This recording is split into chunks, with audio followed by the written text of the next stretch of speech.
Bengenza ukuthi-ke nginibikelele nginamukele kuzonke iy'ndawo la okuzofika khona le video igama lami ngumsizi aka Nkosi Yowadi. Nokuqala ngikule channel qinisekisa ucindezela subscribe uzothola zonke izinto engiyiphosta kuyona-ke le channel. Kusuke kumsindo ey'nkundleni zokuxhumana abantu abaningi-ke bekhuluma ngongqongqoshe wezezimali ukuthi-ke akusiyena-ke umuntu omnyama.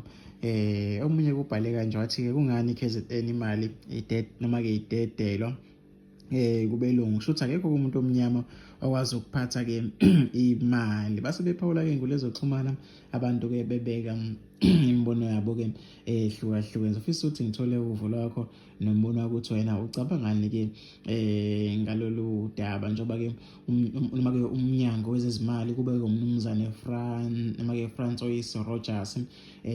So-ke into-ke le ethanda ukuthi umsindo ey'nkundleni zokuxhumana abantu abaningi bayakhuluma-ke ngazo ngokuqoka kwakhe-ke umnumzane Rogers. Nangomunye-ke ethi-ke kade-ke ngibatshela ukuthi freedom is no more, yaphela-ke ngo-2019 bangiphikisa. Nangomunye uthi-ke people has forgotten the lockdown, they're spending money unnecessary, forgotten about about the future.